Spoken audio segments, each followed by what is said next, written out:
While there were many things that led to the breakup of the Beatles, many of which fans will probably never know about, the power imbalance regarding songwriting was an important factor. When the band first started, John Lennon and Paul McCartney were the only ones writing songs, but by the mid-60s, George Harrison was catching up to them. By the time the band broke up, he had so many songs written that he ended up putting out a triple record. Many of the songs that are now considered his best work were written during his time in the Beatles, but his bandmates weren't interested. But Harrison knew his songs had potential, and in time, he was proven right. In January 1969, just a few weeks after the release of the White Album, the Beatles got together at Twickenham Film Studios to record an album and a TV show. They were short on material, and tensions were already high, which makes the fact that they rejected this song even more baffling.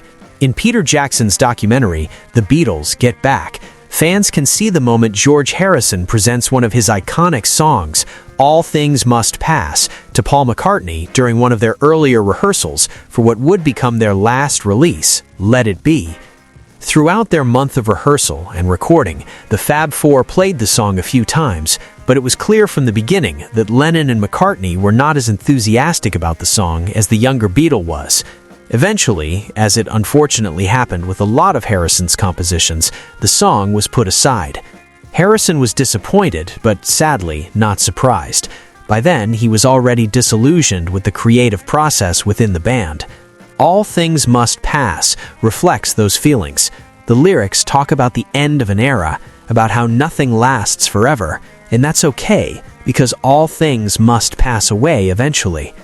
I got back to England for Christmas, and then on January the 1st, we were to start on the thing which turned into Let It Be, and straight away again, it was just weird vibes, Harrison said after the breakup. I found I was starting to be able to enjoy being a musician, but the moment I got back with the Beatles, it was just too difficult. The Beatles officially broke up in 1970, and by the end of the year, George Harrison had already established himself as a successful solo artist. John Lennon and Paul McCartney also released albums that year, but the Quiet Beatle outshone them both, and with the songs they had disregarded no less.